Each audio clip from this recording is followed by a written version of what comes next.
The thing that I'm trying to get people to understand is that when you do get a medication, what people have to understand is, does that take you back to optimal health?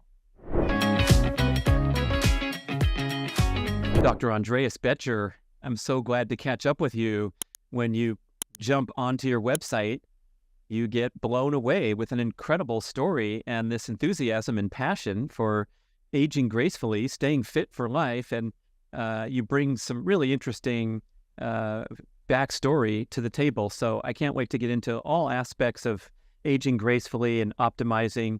But perhaps you could start with just a basic introduction of how your life's work has gone and what you're doing these days. Yeah, no, absolutely. It's an honor to be here with you, and I'm excited to share this message. I feel like I've lived my entire life to share what we're going to be talking about.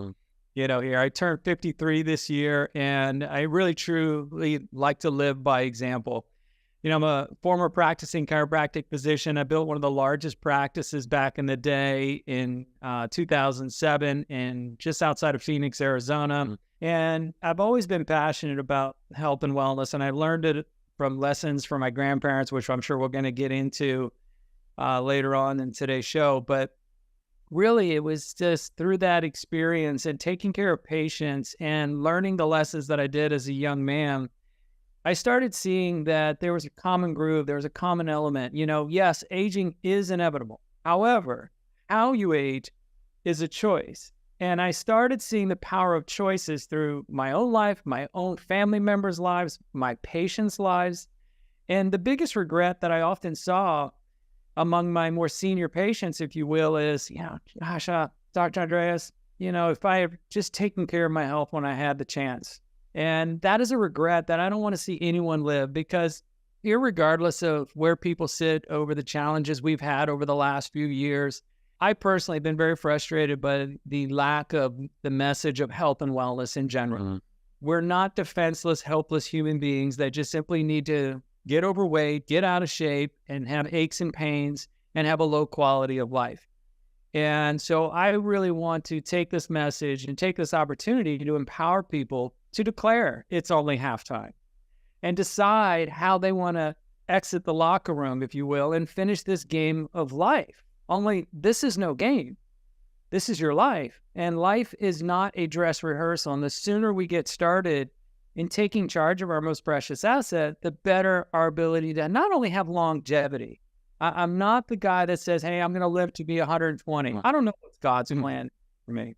I just want to know whatever that is for me is a good health span, a high quality of life that is free of medications, free of doctor visits. And anyone who wants to join me in this mission and join our community is more than welcome to, because I feel like we have an opportunity today to age better than we ever have if we just start making some simple choices.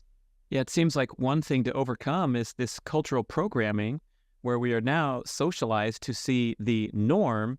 And the norm is you start getting a spare tire at 30, at 40, you start having some joints wear out, you start taking ED medication. Half of the prescriptions are for people under age 40 or some crazy stat like that. And if that's what we see in all directions, we start to kind of immerse into that expectation. The average number of prescriptions in USA adults is something like 17 or some unbelievable number like that. And that's something that is important to extricate from. And it seems like now, looking around, there's this tiny, wonderful sliver of the population who has embraced aging gracefully, and they go to the gym and they're into fitness and they cross the finish line of endurance races. And then there's a big chunk of people that have been left behind.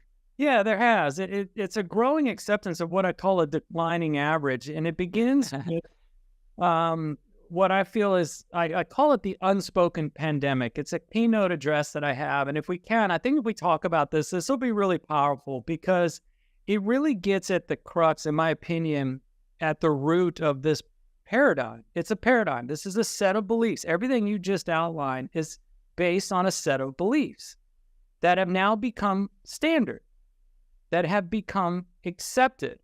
And I'm often told people, it's like, how anyone lives their life is their choice. Let me just be clear about that up front. And that is entirely up to the individual. However, if you want to have an exceptional quality of life, especially with today's declining average, to be the exception, you have to start thinking differently. And so the question that I've often asked audiences is, how do you want to age? What does that look like for you? What will it look like in 5 years, 10 years, 15 years, 20 years?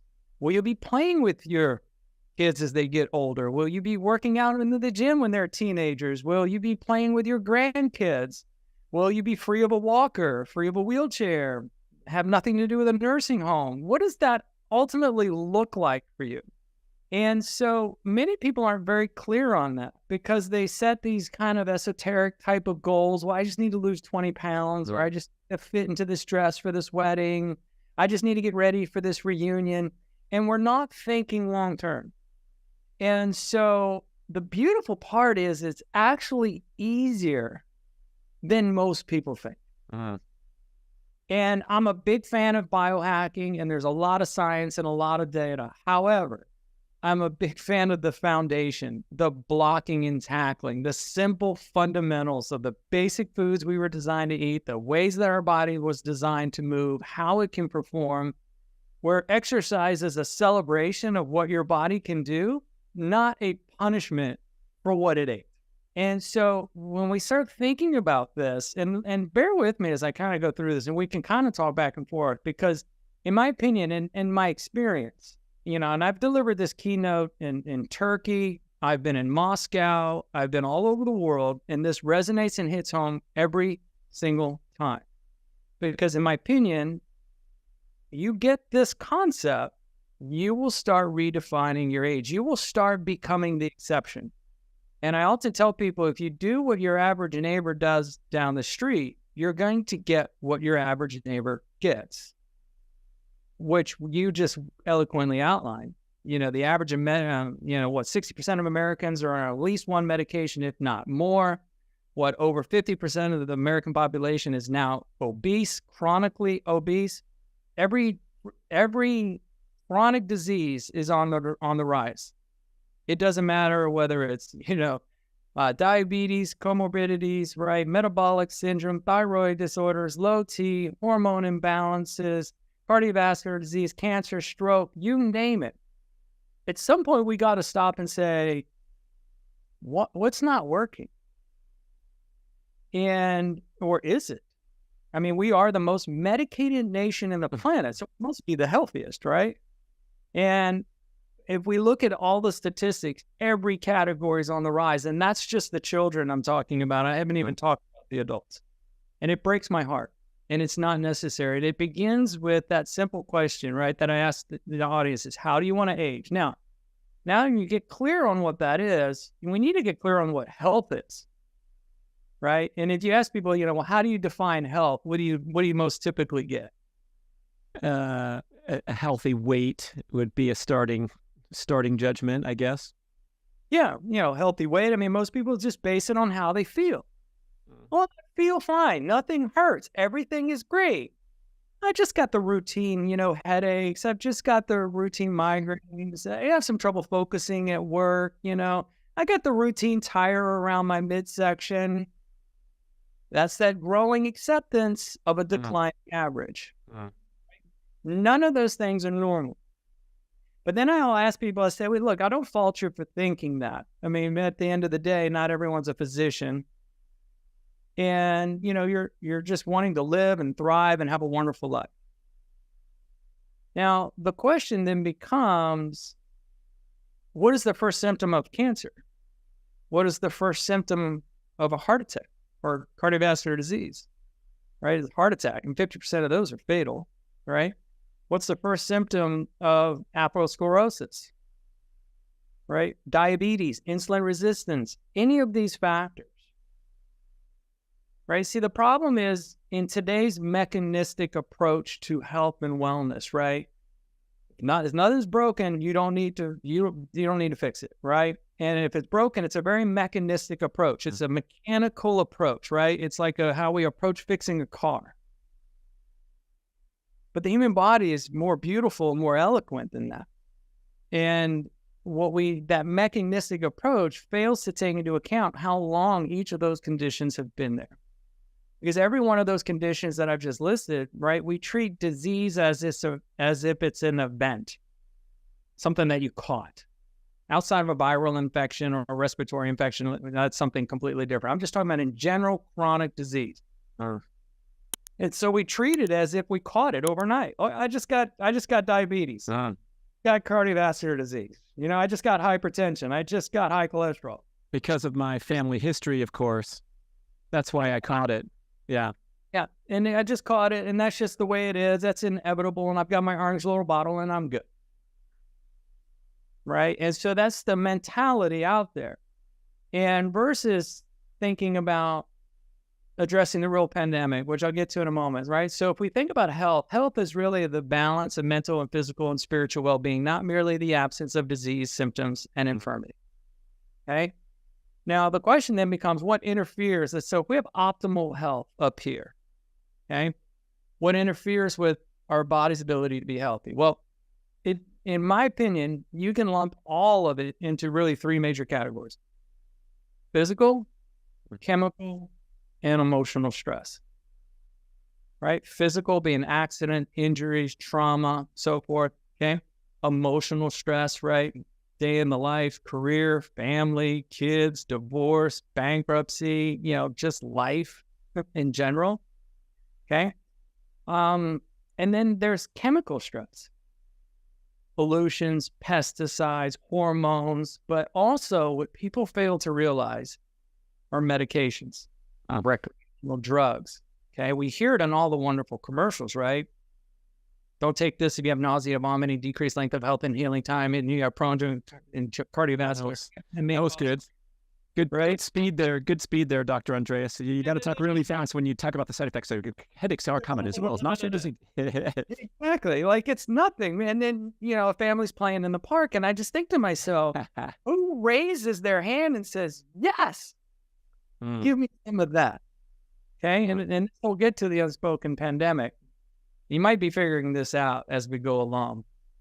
And I hope this is helpful, by the way. So you start thinking, okay, physical, chemical, emotional stress, and then we add to it ourselves and how we medicate ourselves, how we avoid it, how we push through it, how we manage it, right? And so, because we got to keep going. And then what happens is that creates enough pressure on the system. Now, some stress is good, right? When we do exercise, intermittent fasting, hormetic responses through infrared hot sauna, cryotherapy, things like that, that's a good form of hormetic stress, which we can talk about maybe a little bit later.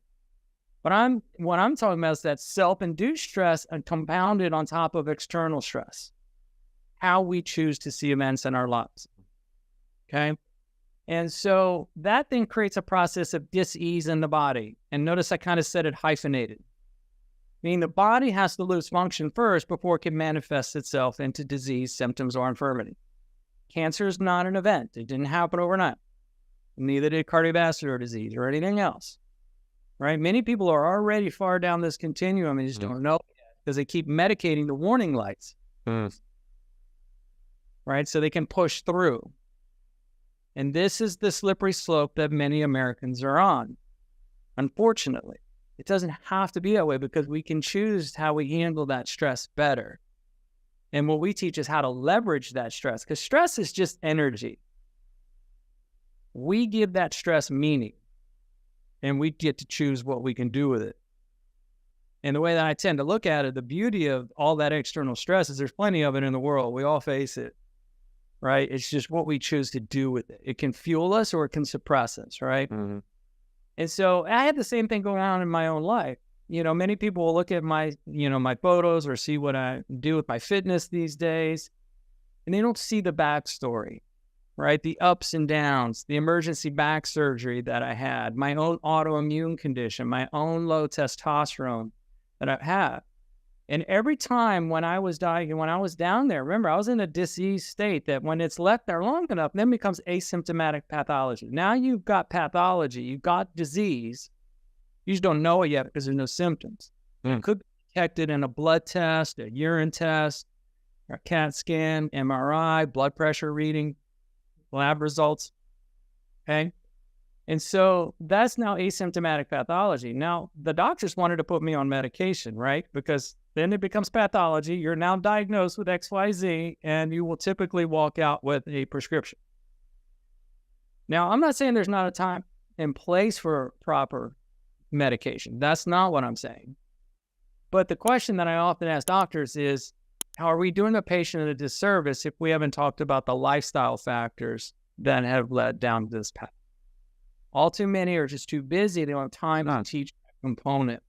Or not familiar. They're not familiar with lifestyle behaviors and their effects, especially diet.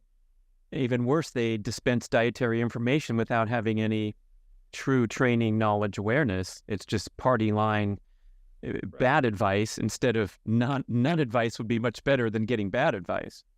Well, that's just it. And I'm glad you brought that up, because this is something that's really important, because, and I know plenty of medical doctors. I've got great medical doctor friends. I'm not hating on my colleagues. And I'll say this too. When it comes to emergency medicine, trauma, transplants, joint replacements, I tip my hat all day long. Amazing, amazing work. But when it comes to maintaining our health or reclaiming it, how well are we doing? Right? And most of them will acknowledge, well, yeah, we're just medicating symptoms. We're just palliating the symptoms and putting numbers into artificial reference range, but we haven't really addressed the cause of the problem.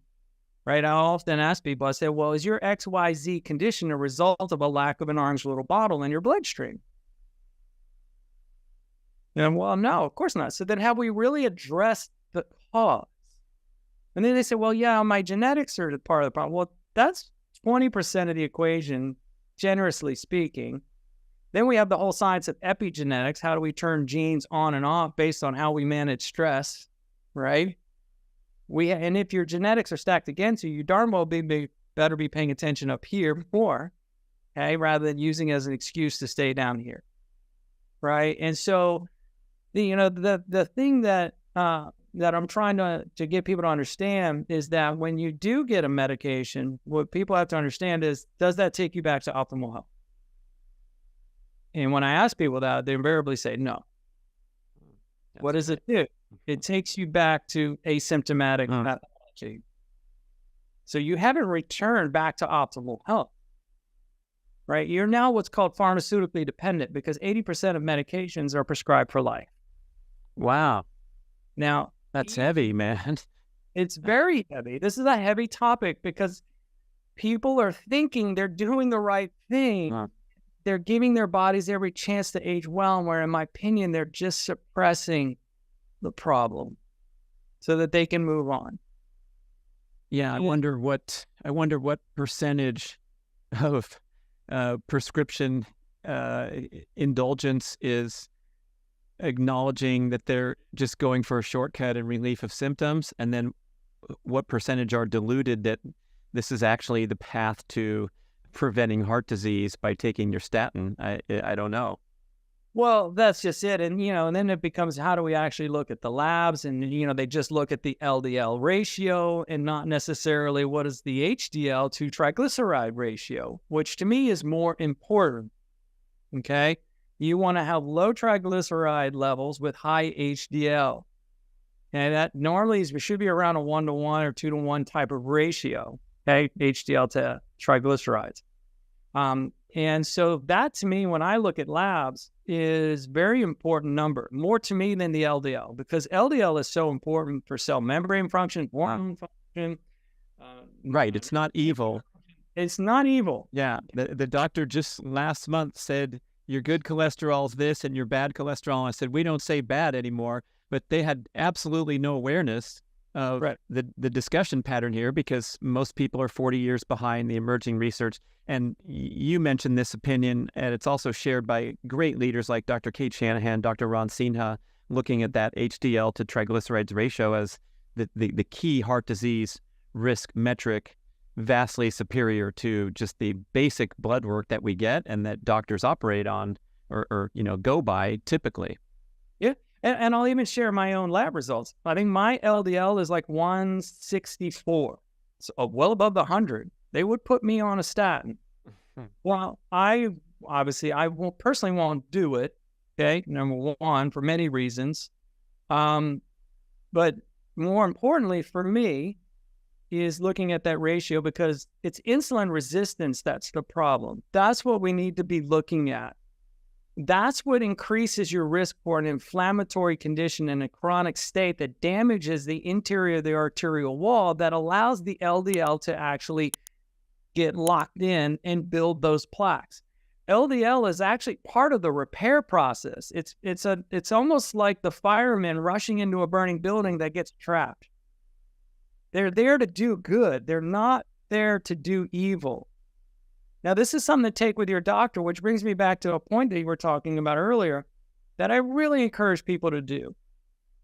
When the doctors diagnosed me with my IgA nephropathy, which was an autoimmune condition, or is, okay, where my body secretes too much IgA, and it's a large cell that can congregate in the kidneys and damage the filters of the kidney and cause renal failure. I was faced with this when I was 30 years of age, right when I was opening practice. Right. And so, a little scary diagnosis. And I was only found because I had a routine health insurance exam, and it was discovered I had microscopic hematuria, right? Non-visible blood in my urine. And I immediately knew when that was detected, I'm like, oh crap, I hope I don't have cancer. Right? That's what the first thing that enters in your mind. But I went in for a kidney biopsy, found out that's what it was. Here's my point to help people that are struggling with this, that are wanting to find ways to get off their medications. Because I'm not here to ridicule anyone for their choices. I just want to help open up another door for you to look at. And when you talk to your doctors, because doctors self-admittedly, they get maybe 3 hours of nutritional education their entire medical career. Maybe. And that's over like a weekend. I'm not talking 3 semester hours. People think you're embellishing when we hear this. And I interviewed another doctor on the show who said she recalls it was 1 hour of 4 years of medical training. Yes. Like it's that's generous. Yeah, and it's like I also love and respect the medical community, including many members of my family. I grew up basically in a doctor family, and right. When you need that help, that's what they're there for, and that's what they're trained for. We just somehow have outsourced our own responsibility for healthy living to the medical community, to our detriment, and of course to their detriment too, because I don't think a lot of physicians are, inspired and fulfilled by taking care of people who keep returning with the same crap and needing a refill. Well, that's just it. And then what the problem is what are all medications another form of? They're another form of chemical stress. And so it adds back to that criterion, creates more disease in the body, more asymptomatic pathology, and you see it in all the side effects. So then they end up on another medication, and then this out of the medicine cabinet grows. And these things are not candy. These things have serious side effects, but people treat them like candy. And I'm just imploring people, when you talk to your physician, say, listen, and this is how I did it to my physician, because they wanted to put me on an ACE inhibitor for my autoimmune condition. I said, listen, I appreciate that. That's a blood pressure medication that can also help me to develop a chronic cough. I'm sure you have your reasons why you believe that will help me with my inflammation, but I'll pass. But I'm going to ask you to monitor me and my labs while I do what I know I should be doing, because I had just graduated school. I had gained some sympathetic weight with my first wife and a pregnancy and the stress of opening a practice. I was 30 pounds heavier than I am now. And I knew that I wasn't taking care of the stress properly in my own life. I'm calling a spade a spade. And so this is the unspoken pandemic. It's the lack of people's willingness to take personal responsibility for their health. By taking personal responsibility for my health, losing the weight, exercising, increasing my omega-3 consumption, my tocotrienol vitamin E consumption, reducing inflammatory sugars and all of that nonsense, and alcohol. Okay, I was playing on the golf course, eating hot dogs and drinking beer with my buddies, but I was killing myself. And I had to stop, because I was like, this is it. And now the beautiful part is I lost all that weight. My labs are normal. I have no more blood in my urine. And I've seen the power of the human body. The body is amazingly beautiful. And it is designed to self-heal and self-regulate. And somewhere in this healthcare continuum, we've lost sight of that. That somewhere we're just these helpless, defenseless human beings that just need outside intervention when there's so much glory inside that if you just start giving it what it needs and stop giving it what it doesn't. You know, I used to tell my patients all the time, I said, listen, I don't heal you. Only your body does. My job is just to remove the interference, give it what it needs, and step back and see what your body can do. And so challenge your doctors and don't be afraid to get a second opinion if they just say, no, you need to take this medication for the rest of your life. Probably by now, anyone who's watching this will know I would never accept that answer. Even if I were on something now, it's like, what are we doing to get me off?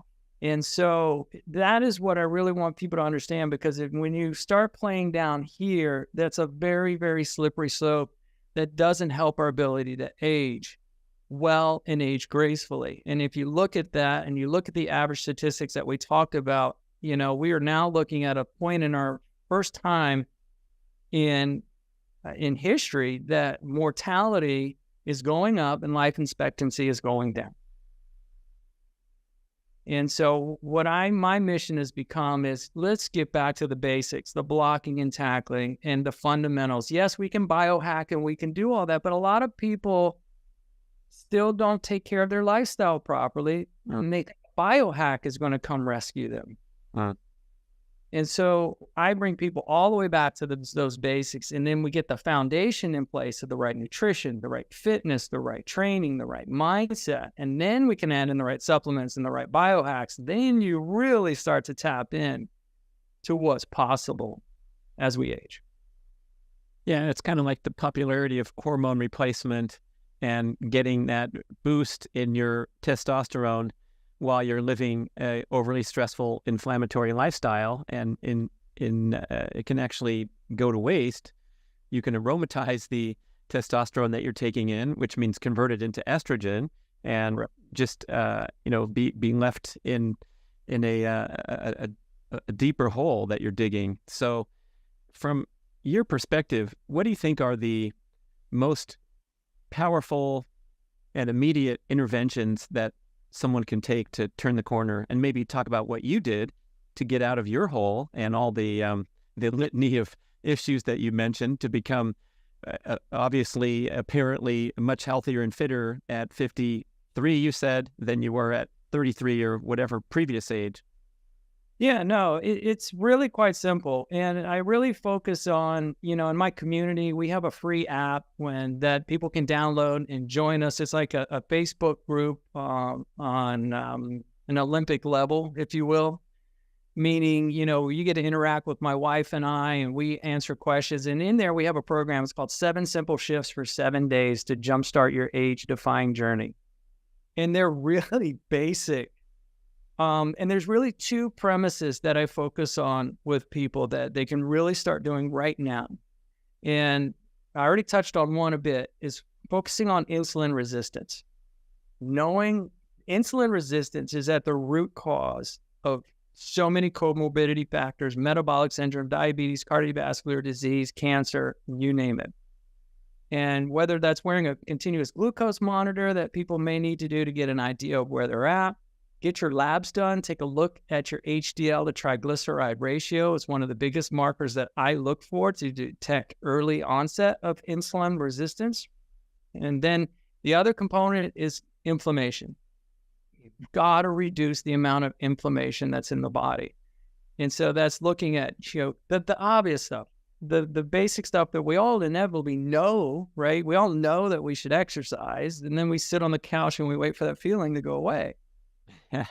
So what we need to do, right, the 7 simple shifts, right, are sleep, rest, recovery, water, limit, clean out the alcohol for now. It's nothing but toxic. I know there's people who say, yeah, in the Mediterranean diet, you might live longer. If you want to play that, that's fine. I don't recommend it, especially when you're trying to go clean, okay? Right? Eliminate the sugar. Get rid of the processed food, anything in a bag or anything in a box. Get back to whole food nutrition. It's basic stuff, okay? And then step back and then get into movement. Get into a 30 minutes of it, minimum, some kind of movement. I'm talking about the person, I'm not talking about the elite fitness person or Ironman triathlete right now. I'm talking to the average professional man and woman that's out there listening right now that's just looking to get back into the game. Right? They realize, you know, hey, it's only halftime and I need to do something now or it's going to get to be too late for me. And so get started, build the habits. And then, you know, I have custom stuff that I do where I take all the guesswork out through custom meal plans, custom training programs, because there's really two key components. And one of your former guests that I really admire quite a bit is Dr. Peter Attia. And I agree with him wholeheartedly. Such a big component of what we do at It's Only Halftime revolves around fitness. And it's two types of fitness, right? It's the cardiorespiratory fitness, which can reduce your risk of all-cause mortality, which means what you die of in any given moment by 5x. There's no drug. And I own a supplement company too, by the way. There's no supplement. There's no diet that even comes close to those numbers. Okay? The other is strength. I'm not talking about the strength, the vanity of a six-pack or what you see on a bodybuilding stage. I'm talking about functional strength, grip strength, squat strength, you know, picking up stuff. Okay? Can reduce your all-cause mortality by another 3x. And those are the key factors that need to be done. And so what I do is I get people away from, I can teach people how to build six-packs all day. That's easy. What I'm working on is I go beyond the six-pack. I go beyond the vanity. I go beyond the scale. I go beyond the mirror. All of those results that people want are a side effect, right, of getting the foundation in place. So people are so focused on that. And I understand why, but if we can shift it to a bigger cause and a bigger purpose, it makes this much easier and it makes it more of a lifestyle. And that really is the focus. In your own athletic and fitness journey, you've been out there at the extreme performance level doing the Ironman triathlon scene and getting deep into that. And now I love how you promote on your website that you do surprisingly little to get super fit, and we have pictures to prove it and all that. I think you mentioned like 3.5 hours a week is, you know, the commitment necessary to be not just fit, but super fit. But I wonder now if you have some reflections looking back at those triathlon years, as I do, looking back at that time and realizing that you can definitely take things to the extreme where you start losing the health span longevity benefits in return for marginal gains in performance. And I wonder how people can navigate, as you have done, from crossing the finish line and getting your Ironman award to now basically optimizing for health span. Yeah, you know, and it's not saying that someone who's doing Ironman can't have a great health span.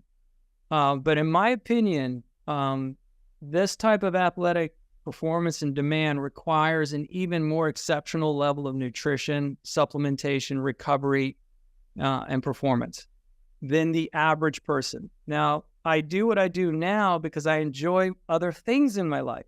I love playing golf now, and I want to be able to swing my golf club and still drive it 300 yards with 20-year-olds, right? And I love being here with my 19-year-old son and going to the gym, and I still can kick his butt in the gym, even though I'm 53. You know, it's been a shift. But to answer your question, what I've seen is the big mistake, and I've even done this myself, is that these extreme endurance athletes, except maybe like the elite pros, because I've known some of the elite pros back in the day when I was doing it, like Chris McCormack and so forth, who did pay meticulous attention to their performance, nutrition, recovery, and all of that. But a lot of the average age groupers like you and I, we're using it as a way to eat what they want because they can get away with it physically. Now, that's the other extreme, that even though someone may look thin, can still be unhealthy. Okay? And one of my dear friends, who was a patient of mine, she used it as a way to justify eating candy corn all the time. Because that was her favorite thing. But the amount of inflammation She could still be insulin resistant, still create a pre-diabetic state, even though she was thin and fit. Okay. So that is the other end of the extreme. So when I work with athletes at that level, the amount of attention to detail to recovery and proper supplementation at the right time becomes even more important and requires more fine tuning. And then, on another extreme, as an example, people ask me, I'll digress for just a second. Why did you call this It's Only Halftime? Why is your brand It's Only Halftime? Well, it became a metaphor because, a lot of people, again, will see where I am today, but not see the journey. Wow. In 2010, it was incredibly difficult for me. I went through bankruptcy. I got caught in the collapse of the commercial real estate market. I had property in Florida and Arizona, two of the worst markets back in 2008. I went through divorce. I had emergency back surgery. I blew out my back doing kettlebell swings. Then had to reinvent my career. I had to start from scratch. I had to move to a new city. Had to take a job for the first time in my life to get by. It was some pretty dark days. I'm not going to lie. Besides that, did you have any stressful circumstances in your life? Oh my God. That's rough, man. I don't know how you can stack that scoreboard any higher. That's an incredible list. It did get higher, unfortunately. Then I lost my mom to cancer, a couple of years later, and then my dad to suicide 7 months later. And so, a lot of people would have totally understood if I just sat on the couch and just decided to do nothing and just eat bonbons for the rest of my life. But it wasn't in my MO. I mean, I'm not going to say I didn't cave sometimes. There were some days I'll be completely transparent because it's the only way I think we feel like we can help people. I just thought my best days were gone, that they were behind me, and that there was nothing really worth living anymore. And, but I remember my then girlfriend, my now wife, I was telling her a promise. I said, listen, I don't know how, but someday, somehow people are going to know my name, and I got to turn this mess into a message. Because it's got to help someone. And it was the one thing that kept me going. And so my point in that is that after I lost my father's suicide, this is a perfect example of how we can deal with stress. I decided to enter a master's men's physique show because I always wanted to do one. And I needed something to put that energy in because I had so many emotions going on in my life at that time. Why did my dad do that? Was I not still good enough? What about the grandkids? So many, and then part of me was understanding why. It was, even to this day, it's still tough. And so I chose to use fitness, and it's always been my vehicle. And that's what I try to teach my clients to do, is to use fitness as your vehicle to manage stress. It is the best antidepressant. It is the best elixir. It is the best for hormetic response. It's the best for longevity. To me, it all starts there. All the biohacks in the world aren't going to matter if you don't have your fitness. And so when you get fit, you awaken the doctor within. Now, but there's the extreme, because after I did my men's physique show and I dieted down to about 3% body fat. I was training twice a day. I was doing, weights hour and a half in the morning, and then I was doing 45 minutes of cardio in the afternoon. I was doing that 6 days a week. My testosterone plummeted. I think it was as low as 200. And of course, what did my doctor want to do? Wanted to put me on TRT. And what do you think my answer was? Thanks, but no thanks. Wow. I mean, the competition, you probably had a lot of people that were indulging in that because it's so common. Yeah, I mean, I was the smallest guy up there. You were going for the natural master's physique. Yeah. Yeah. So I was, I just wanted to do it. And it, and then the cool thing is that day that I was on stage, that was my father's birthday, and that was like 3.5 months after everything had happened. But anyway, my point is that, I went back to the basics and changed up my whole workout routine because that long, steady state cardio is terrible for men long term. And then the weight training was so much volume, and then the dieting was so strict that my diet was very, very low in saturated fat.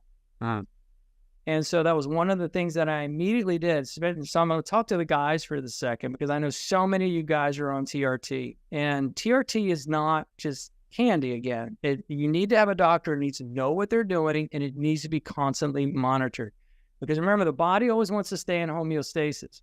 So anytime you artificially inject something into the body's natural production of that naturally goes down, because the body says, oh, well, there's plenty of it around, right? It's the innate intelligence of the human body, and it can create long-term problems.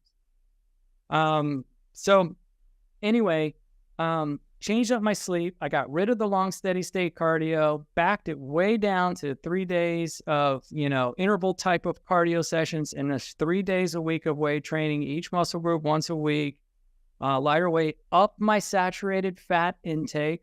Okay. Supplemented with DHEA, omega-3s, got my vitamin D back up. Right. And then started weight training in the morning again on a fasted stomach, which stimulates growth hormone by as high as 1,000%. Right. And then allowed that to happen. And then in a matter of about 3 or 4 months, my testosterone was back to nearly 1,000 without the use of anything at all. And so one of the things that really bothers me is the dietary advice that I hear that's coming from the top. And in my opinion, many of it, I could argue, is actually creating part of this problem, because we're being told to avoid saturated fat. We're being told that it's the enemy, that it's the poison, and it's the precursor to so many of the hormones that we both need as men and as women. And so I don't know where I'm kind of going with all of that, but the thing that I want to challenge people to do is to just start thinking about how you make decisions. And have you really done everything you can to manage your physical, chemical, and emotional stress? Have you really eliminated those things I talked about earlier? And then given them enough time to work.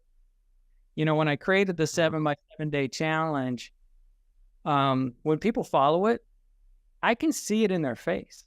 The puffiness goes down, swelling. In 7 days, huh? In 7 days, if people follow it and go clean, as I call it, you start giving you can already, I'm not saying people are going to have a 6-pack in 7 days. That's not what I'm saying. What people will start feeling better, their energy's better, they're focusing better, they're sleeping better, their skin looks better, the puffiness goes down, because you're eliminating so much of the stuff that we don't need, and you're starting to giving it more what it does. And it's like the body is like a sponge that's just been sitting in the sun for so long, that's been dried up, and is now all of a sudden given what it's needed, and it just fluffs up and life comes. And then once I tell people, say, we can do 7, well, you can do 10. You can do 10, you can do 20. And let's see how long we keep this streak going. And then the longer people keep that streak going, the less the desire or the cravings for the other stuff. You just got to be willing to wallow in a little uncomfortness and a little pain for a little bit to get to the other side. And it's when I helped my son lose his weight when he was 14, I always kind of told him, and I tell my clients all the time, you got to just trust the process, because a lot of people don't know what it's like to be on the other side. They've never really seen it, felt it, or experienced it. And I think that's the biggest challenge I have as a health coach, is getting people to believe that that is possible for them, and that what they are doing, if given enough time, will get them there. Yeah, I guess going from unfit, inactive, a lot of time off, to a active, fit lifestyle, there is a ramp up there that can be difficult. And one of the concerns I have is it's way more difficult than it should be because of the nature of the fitness industry. And I contend that a lot of traditional programming is depleting and exhausting. 100%. Yeah, 100%. And unfortunately, what I don't like about this industry is that I have to chase down a lot of these fads, gimmicks, and diets to be educated about them, because people bring them to me. And health is not complicated. It's only been made complicated and made to sound difficult by creative marketers who want to sell you more stuff. And they're part of the problem and not part of the solution. It's creating this epidemic of complacency, convenience, do nothing, eat all you want, still lose the weight, all of this nonsense. And it's not teaching people how to be healthy, how to be well from the inside out. And I think, we talked about this in our pre-interview. I shared with you the story of my oppas, my two grandfathers, and how I really learned this at such a young age. And I think it's such an important story if you want me to share that. But it really also illustrates you're never too late to start. Mm-hmm. And so, one of the great privileges I had, I was actually born in Germany, and then I was raised in Richmond, Virginia. And forgive me for that. And during that time, I still had grandparents that lived in Germany and grandparents that lived in Spain. And my father worked for a German company. He had 3 months vacation off every year. And we spent a month and a half in Spain, a month and a half in Germany. The biggest gift my parents ever gave me was travel and culture and different viewpoints. And so anyway, I'd visit my grandfather in Germany, and, he smoked, he drank, he didn't take care of himself, he didn't exercise, he was in and out of doctor visits. Every time I would go see him every summer, his medicine cabinet just kept getting bigger and bigger and bigger. His function would continue to keep going down, down, down. He would have a cane, then we'd have a walker, then he was in a wheelchair, and then he had both legs amputated because he had circulation issues that were so bad, and then he was grumpy through this whole process. Rightfully so. And I'm not hating on him. I love him dearly, right? But it also showed me something, because now imagine that. I would see this from ages of 6, 7, 8, 9, 10, 11, 12, 13 years of age. I mean, every year I just saw this decline, right? Just like I was talking about, okay? Then I'd go to the other side of the equation, go to Spain and see my other grandfather who did the exact opposite. He had a garden, a multi-tiered garden that overlooked the Mediterranean Sea, that would rival anything you would find at any farmer's market. He ate pretty much everything out of there. He walked his German Shepherd, Pasha, 6 miles, and I mean like a walk. Like I had a hard time keeping up, and I was playing varsity soccer. He had a pace, and he's dragging the dog. Like, I mean, this is a big 50, 60-pound dog. And so anyway, and then he would ride his 10-speed, 80 miles every Sunday to the neighboring town of Benidorm from where he lived. And this was like a Tour de France kind of bike. This wasn't like an electric bike now, like you see everybody cruising around on. And so I couldn't keep up with him. He would drop me. And that's what got me into cycling too, but different story. But the point is that he never went to the doctor. If he did, they're like, why are you here? He never took a medication his entire life. He hated, now I'm quoting him, he hated hanging around old people, and he was 78 at the time when he told me this, because he thought they just complained too much. All they talked about was their pain, their drugs, their doctor visits, their next surgery. He said, I don't have time for that. So he always hung around younger people that were vibrant or alive, because that gave him life. And so I saw this dichotomy between them. Now, they both lived to be about the same age, but their health span could not have been more opposite. And so I saw that, and the beautiful part of that story that people don't realize is that he wasn't always in shape. He was a butcher by trade in Germany, and so he ate a lot of what he made, right? The Knockwurst, the Bratwurst, the Liverwurst, everything he would associate with a German butcher. And he used to hate on my dad a bit when he was dating his daughter, because he thought he's focused too much on his soccer, his sport. You need to focus on your business. You got to take care of my daughter. That kind of tone, that kind of lecture. And then finally he said it one time too many to my dad, where my dad retorted back to him and said, you know what? What good is all that money going to do for you when you can't even right now look down and see your toes? You can't even walk up the stairs to your apartment without getting out of breath or collapsing. Where do you think all that money you're making is going to go if you don't do anything about it now? Triggered, right? And I mean, talk about a moment, right? He's dating his daughter, but he received it well. And he said, you're right. I need to do something about this. And here was his big magic plan to lose 50 pounds. He just started walking everywhere.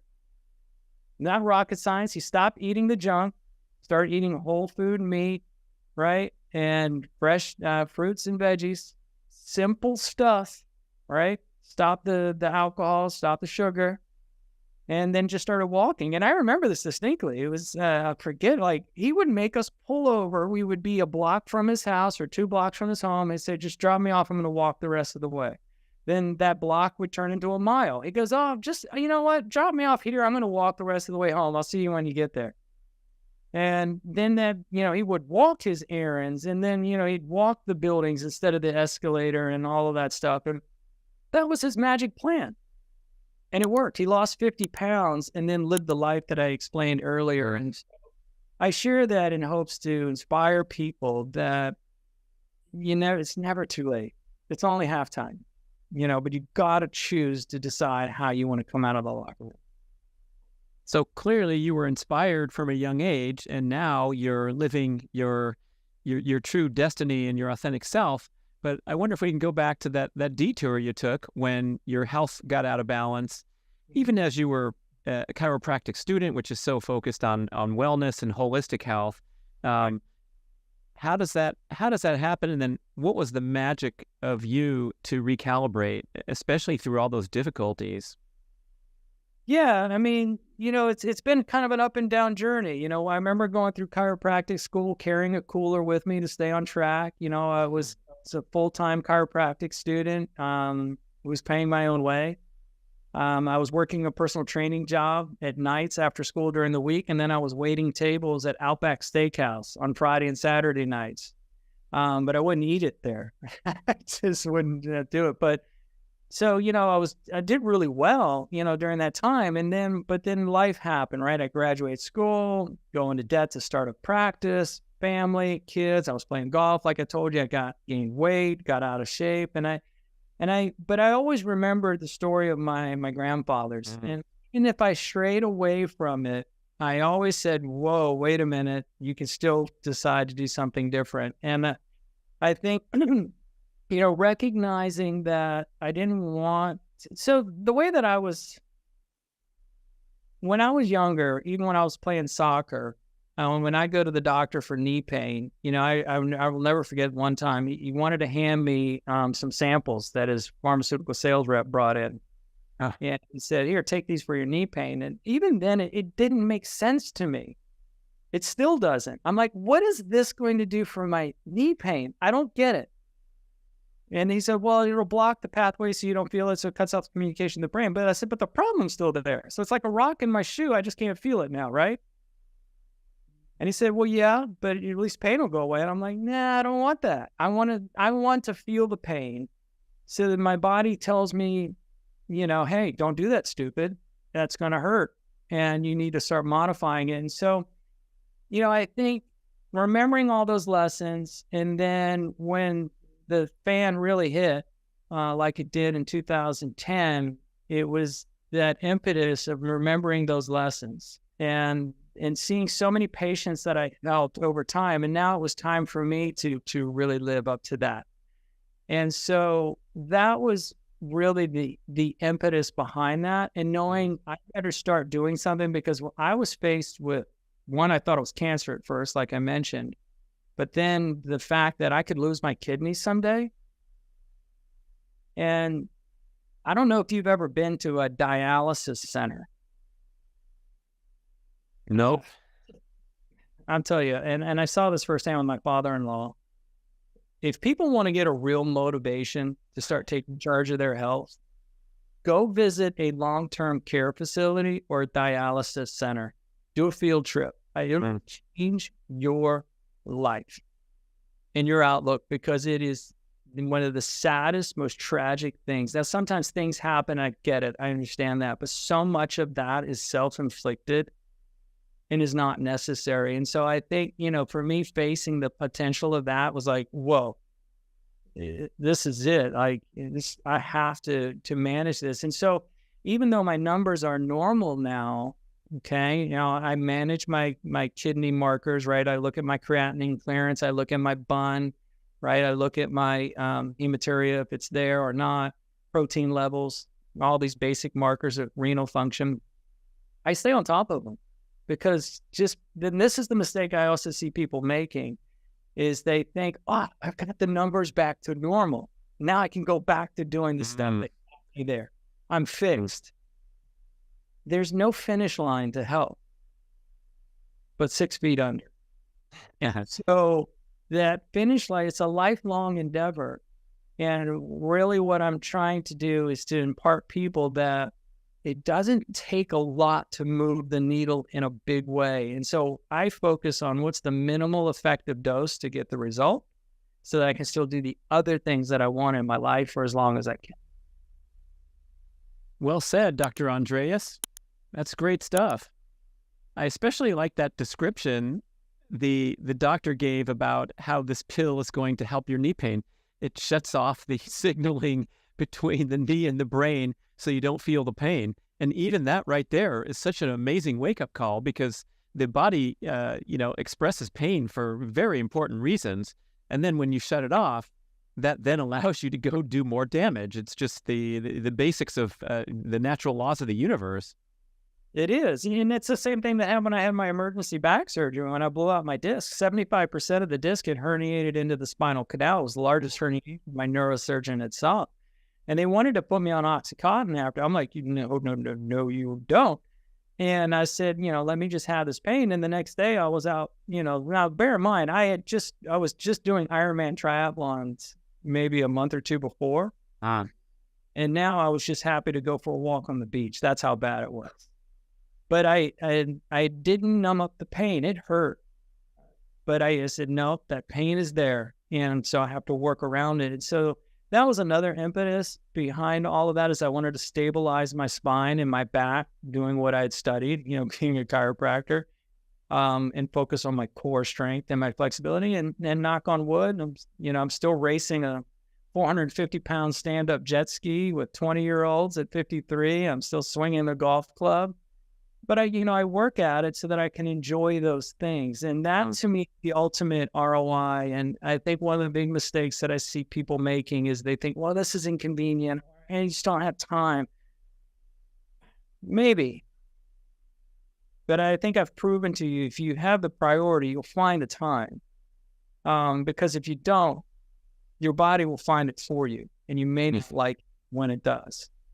That's inconvenient. Inconvenient is doctor visits, medications, surgery, chronic disease. That's inconvenient. Maintaining your health, that's a privilege. It's a gift. And if we cherish that gift, even if you're down that road and you're down here and you're struggling with a lot of stuff, challenge your doctors to say, what are we going to do what do I need to do to change my lifestyle? I can start expressing my best self, my best version. And that's all that I ever ask of my clients. What can we do to have the best version of yourself so that we can all age as gracefully as possible? Dr. Andreas Boettcher, people leaving us with words to live by. I love it. Tell us about your website and your offerings and how we can connect with you. Yeah, no, I appreciate that. You can go to itsonlyhalftime.com. We take it to a whole nother level. We just don't give you a free opt-in with another PDF or something. My wife and I, Patricia, you'll be a chance to meet us both. We have a custom app for our own community where you can join us, see how we live our life, interact with us, ask us questions. You can take the 7x7 day challenge, the 7 simple shifts for 7 days. It's a quick, easy to consume mini course. You can ask me questions in there. You can participate. It's free for you to join. There's no credit card required whatsoever.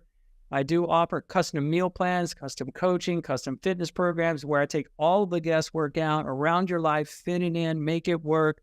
And then, of course, we have our own supplement, clinical grade nutrition products at iohnutrition.com that are all clinical grade, FDA, GMP, certified, NSF, and so forth.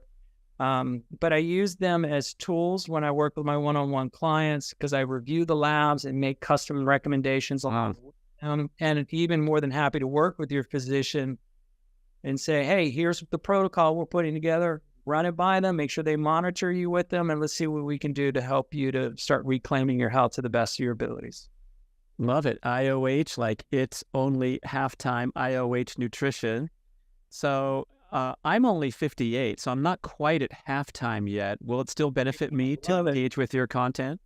Absolutely not. It's a mindset, right? All of this is a mindset, and you're never too old to declare it's only halftime when you take charge of your health. And so it's all about tapping your greatest potential. More the merrier. Any age is welcome. Of course, the younger you start, the easier the future will be. And I think we both can attest to that. Thanks for listening, everybody. Da, da, da, da.